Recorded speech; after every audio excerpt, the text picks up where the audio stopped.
Hey, welcome back. We are now at episode 15 of Actual People. Today, I am sharing an interview with Kate Tellers, one of the executives of The Moth. The Moth is a storytelling platform and an event series. It's a podcast.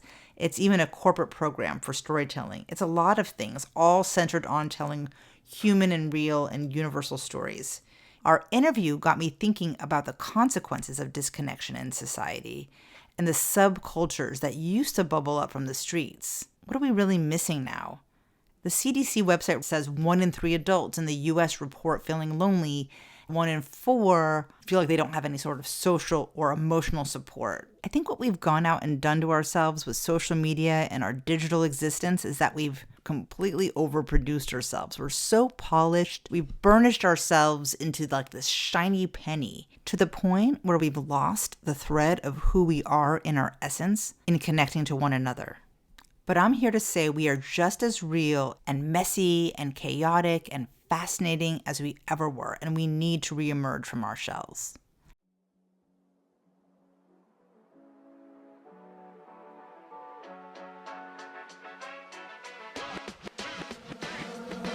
Welcome to Actual People, a podcast hosted by me, Chauncey Zalkin, dedicated to meaningful conversations about the evolving landscape of our lives and the power of our own creativity and imagination to make magic.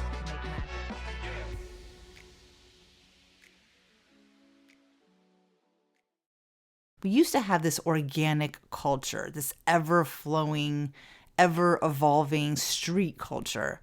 It made its way into our entertainment and, yes, our brands, but it started out with real people on the street, in society, going about their daily lives, making connections and creating culture, which created the Harlem Renaissance, and hip-hop, which created Freaknik in Atlanta and house music in Chicago. In the embers of the Industrial Revolution and the anger over Margaret Thatcher, we had punk and new wave and goth. In collegiate America in the 60s during the Vietnam War, we created the hippies. And before that, the beatniks. In Paris, that kind of organic culture created the literary movements and cafe society. I'm skipping around on purpose.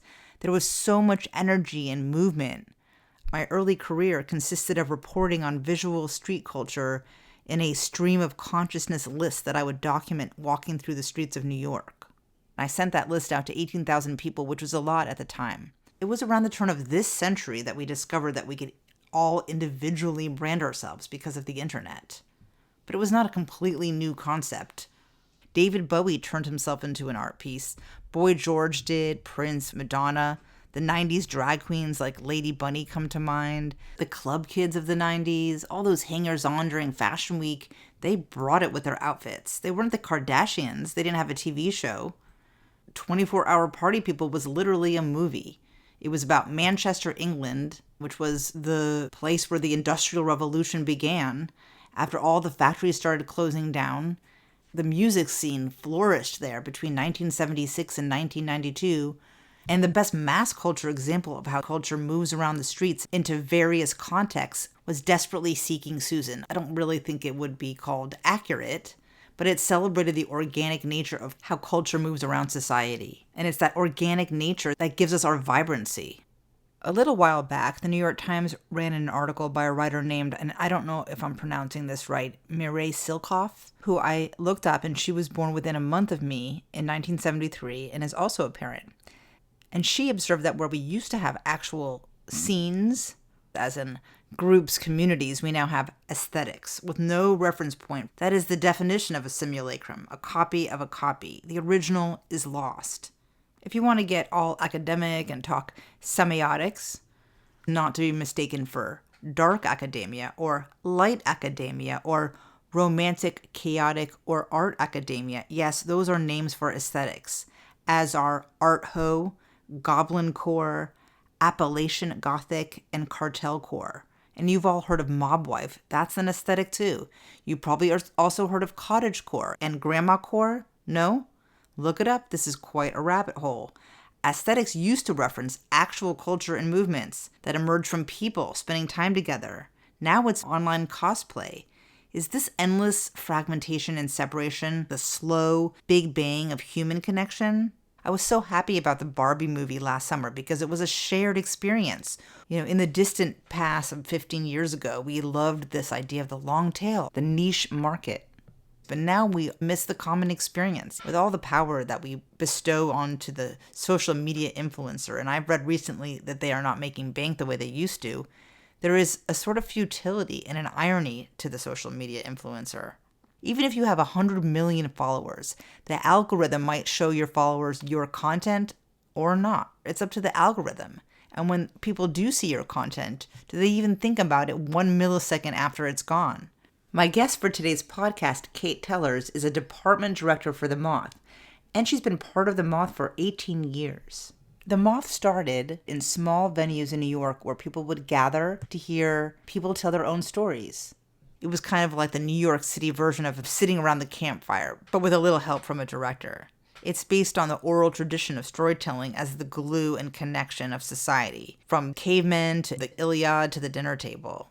I was lucky enough to meet Kate when I was a member of the Chief Network, a group I joined in my own search for connection after I left New York. She was a co-author on a Moth book that came out in 2022 called How to Tell a Story, which became a New York Times bestseller.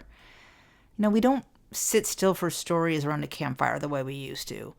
I do recall that a few years ago, adult summer camps became popular, and people love going to retreats and finding ways to bond with other people. There are retreats for a myriad of things having to do with wellness and creativity. When I was diagnosed as BRCA positive, I was part of a group called the Breasties, which had regular retreats, which I never attended because my kids were still very young and I couldn't find the time to do that with my job. People love going on retreats, but even the retreat business has suffered. At one point, I wanted to open a retreat center, but I don't go often because I have kids and I'm just too busy. Connection is the core thing that we are missing. I'd even go so far as to say it's dire that we find a way to sit around a campfire again. Before we get to the interview, I just want to encourage you, if you haven't already, to listen to any of the other 14 episodes of Actual People, whether you're interested in tech overwhelm, beauty standards, and the influence of K-beauty, or any of the monologues on grief, getting older, or changing careers.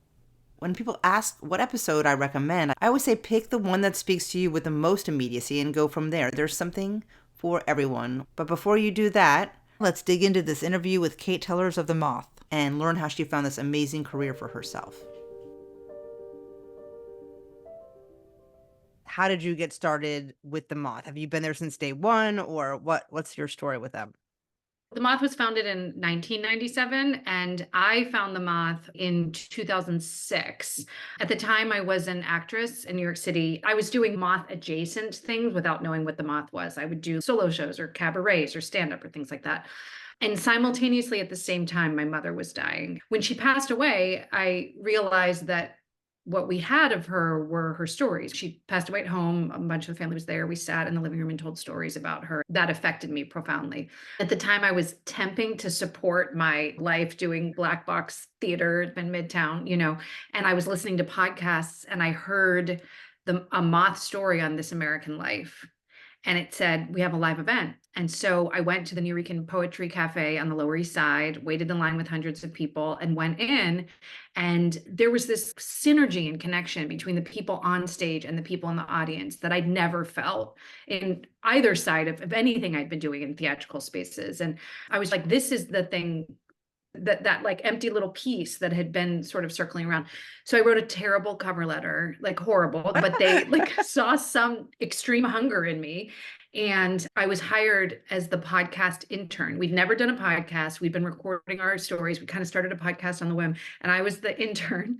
I edited the first episodes of the podcast in GarageBand, the free software. Oh, wow. And we went to number one on iTunes through no skill of mine. I actually was terrible at GarageBand. I was just inherently very enthusiastic. Yes. Ultimately, I joined the staff as a producer. This was just when the podcast started. So we were basically New York focused. We'd done one tour. We had a series in LA, but really you knew the Moth because you went to Moth shows. I was managing this chaotic office. I was printing 1099s. I would come in once a week for a half hour and edit the podcast. That was my intern. It was not an official internship. It was literally, there were like 4 people full-time in the office, and then, a constellation of volunteers and interns or whatever. What were you doing other than that? I was teaching acting classes, I was Mhm. performing, I was temping at an ad agency. I was also mourning the death of my mother. So I was just like seeking meaning, seeking meaning. There was a hole that needed to be filled. And so I threw myself into the moth. And simultaneously with me starting through like limited credit of myself, the podcast hits #1 on iTunes. We launched the radio hour, and suddenly we're in ears all over the country, then all over the world. And we just start this seismic shift and explode. Here I am, literally like, I will do anything for this organization, carrying backpacks of merch to shows, organizing. We'd have these like mailing parties in the office. I'd put out a spread, I'd bring my chihuahua, and people would come. We'd crank music. I'd write a poem to invite people. And all of these moth volunteers would come together in this tiny, filthy office on 38th Street. That was the energy we had back in the early aughts or late aughts, I Yeah. guess. The first moth story I ever heard, my best friend, she got cancer. I'd heard of the moth, but I'd never heard a moth story, except potentially, what's that little Russian bar on the Lower East Side or like the East Village? KGB bar? Yes. The Mhm. moths sometimes come out of the We moth. did before my time, I believe we did, yeah. Okay, so I went to one event there, like early Yeah. days, but I lived in Europe from 2007 to 2012. I never really drove in New York. My ex-husband drove in Europe. It was stick shift. I couldn't drive stick shift. And I had had this bad incident on the Jersey Turnpike, so I was scared. I went to see my friend. She was living in Florida at her mother's, getting chemo and all that stuff. And I flew into Miami to see my own father, who later died of cancer. And I drove US 1 north instead of I-95, the local road, for 4 hours because I was afraid of the highway.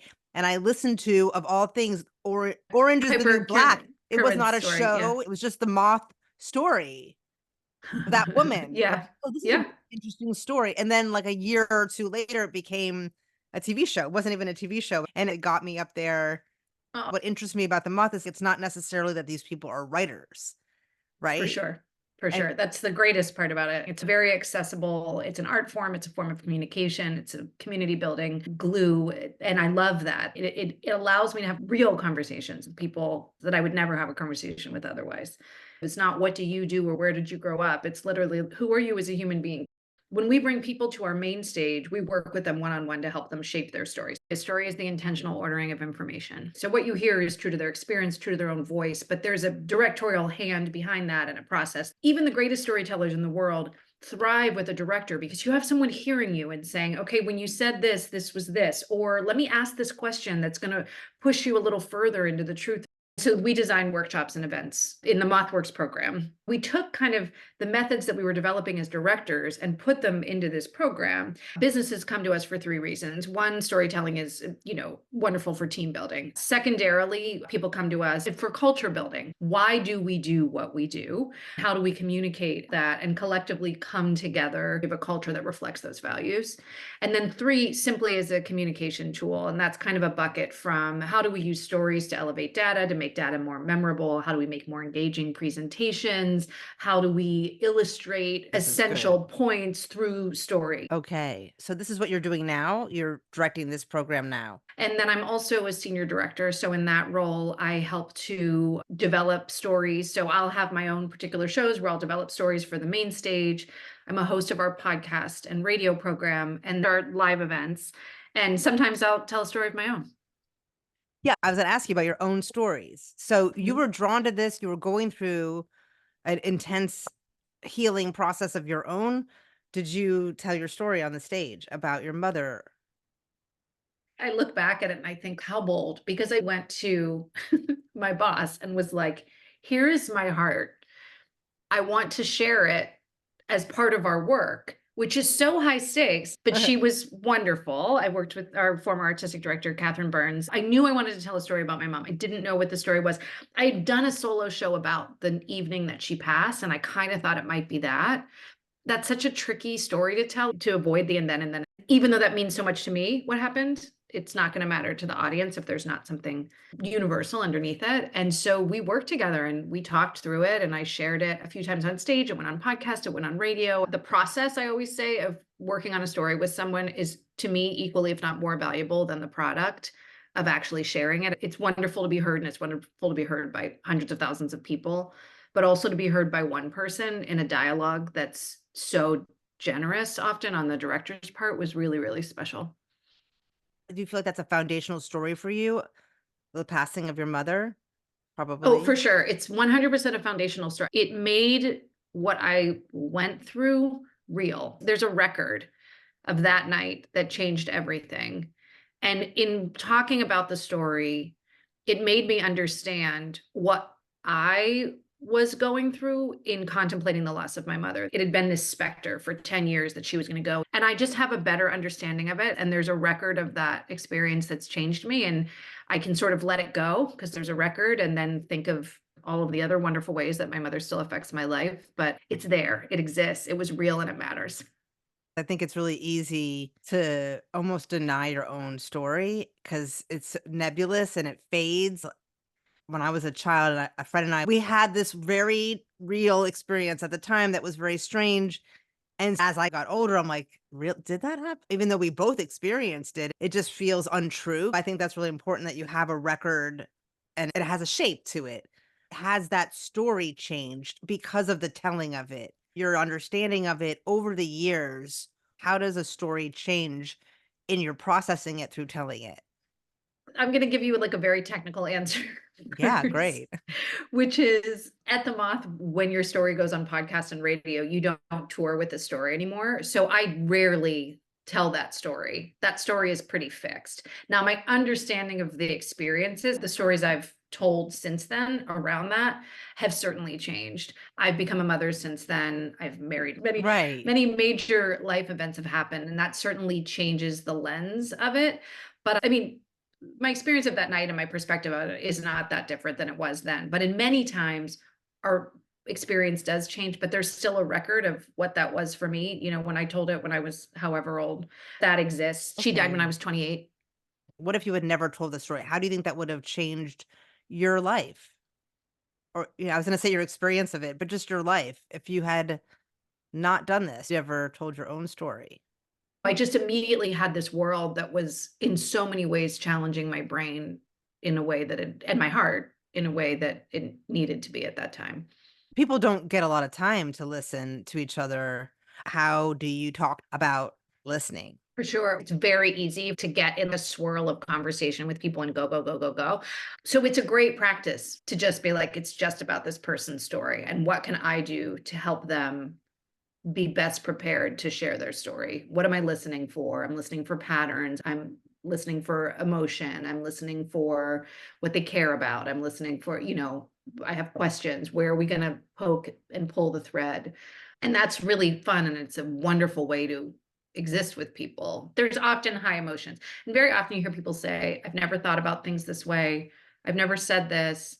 Just being given the space to share a piece of yourself and have either an instructor, a director, a group of colleagues, an audience say, that experience mattered and I heard it, changes the way that the storyteller experiences it. Being heard can really illuminate a lot of truths that might not happen if you never share that story.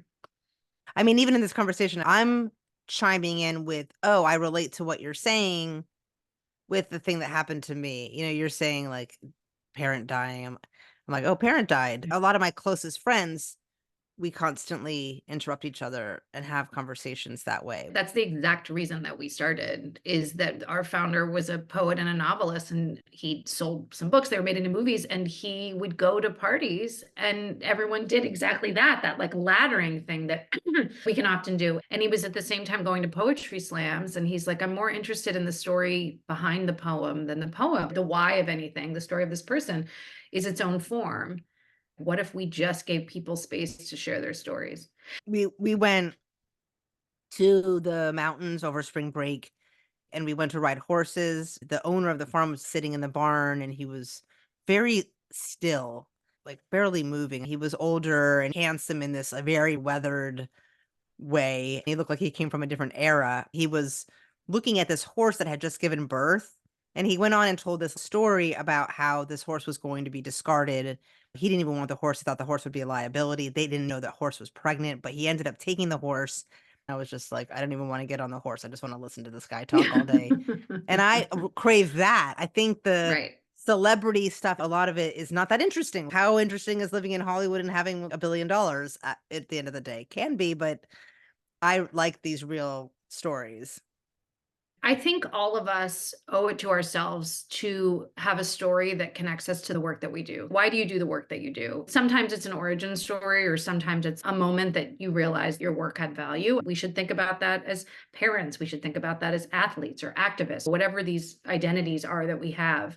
We're living our lives every day, so moments may not seem special because we're constantly having them. So giving yourself the space to reflect on moments that can stand for many moments. There's many moments of magic in parenting or a fulfilling career or your art or whatever, but just zoom in on one and think about it and think about a story around that and see how that makes you feel and what you discover. A lot of my interest in doing this is that I think that the creative industries are changing so much, and I'm trying to get to the bottom of it and also get closer to what I really care about in my own life. A lot of people have been laid off and or had to compromise their creativity for their career. I've talked to a great deal of people who want to be able to do something that means more to them now at this stage in their life. They've maybe achieved a lot in their career and they're ready to move on to another phase. I feel like you've said things with such optimism, and I feel like I have more pessimism. I mean, Go for I it. think here are my thoughts. First of all, I'm incredibly fortunate to be able to do the work that I do, and being a part of a larger organization means that I have reach in a way that I wouldn't as one human being. That also means I'm a part of something larger than myself, which means that not everything that I do is my own or the exact way that I would do it. There's no free lunch. You only have so much time in your life. That being said, the work I get to do for the most part is lovely and satisfying and reliable, that I can have a life where I know that I will have a project after the project I'm working on, which is, as someone who prior to this was a cobble it together freelancer. But I feel like what's happening creatively, I think there is a lot more openness to out of the box thinking. And a lot of this aligns with storytelling, and that's great. But also, don't have money. There's not money in the way that where the world was kind of living on the hog. That's just not where we are. Someone's making a lot of money. Someone's making a lot of money, but I would say it is, dare we say, not equitably distributed. And What? yeah, I'm going to go out on a limb and say that there is an equitable distribution of wealth in our country and in the world. The money in podcasting isn't where it used to be. Live events are more expensive, so they're less accessible for people. The publishing industry is upended. A lot of the money for things goes to brand names and not necessarily creators who are pushing the boundaries of our thinking. And of course, I decided to start a podcast when all these podcasts have closed down. But people listen to podcasts. They listen to podcasts. The growth is huge, and projected into the future. So that's just one example.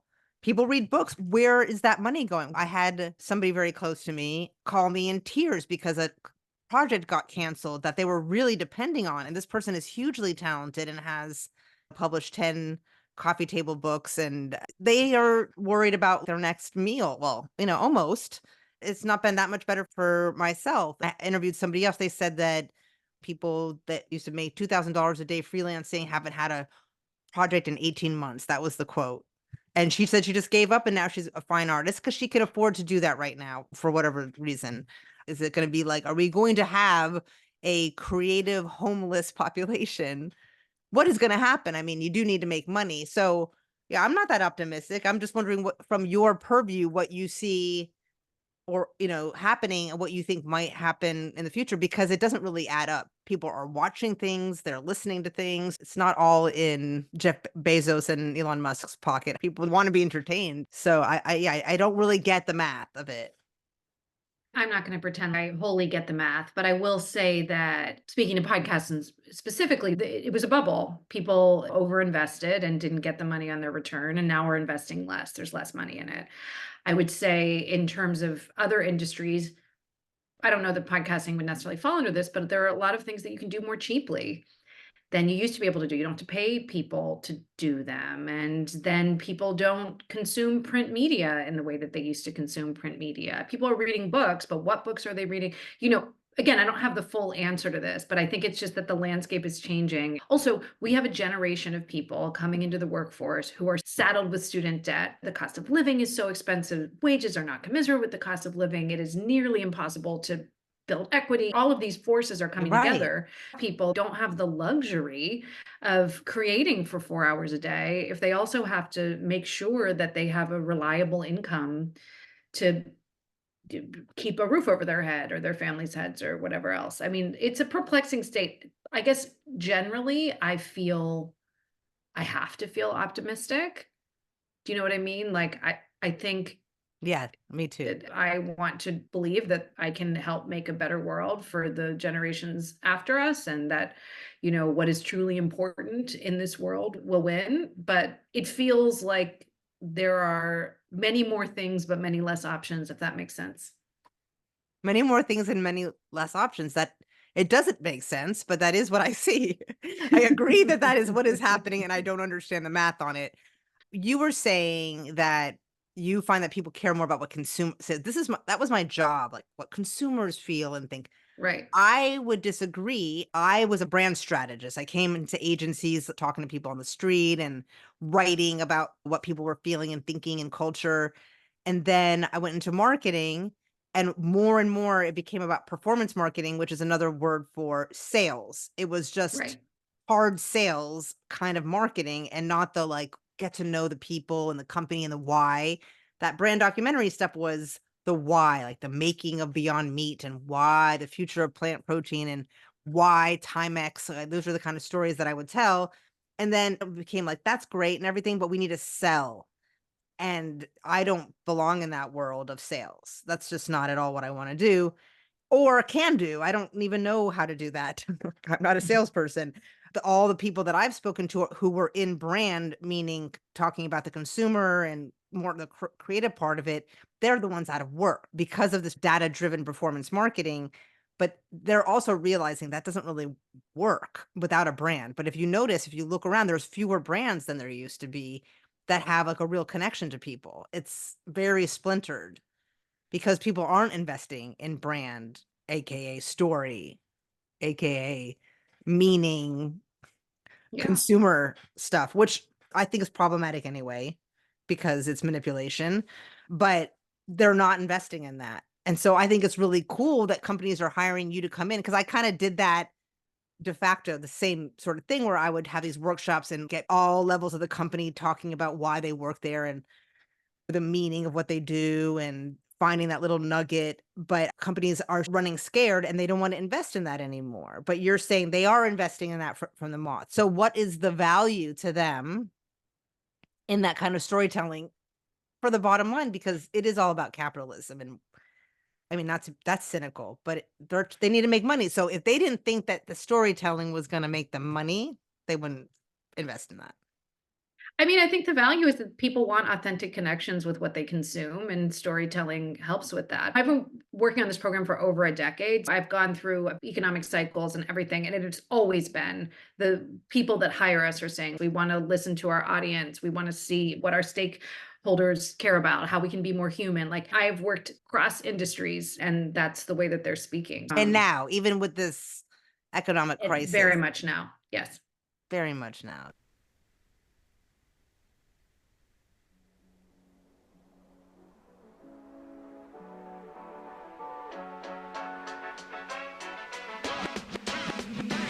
You've been listening to Actual People. This show is written, directed, and executive produced by me, your host, Chauncey Zalkin. Show sound designed by Eric Aaron. Click on the link below to subscribe so you don't miss a single episode. And don't forget to leave a review. I'll be sharing my favorites. You can find our socials and all links to deeper dives into these topics at chaunceyzalkin.com and on my Substack at chaunceyzalkin.substack.com.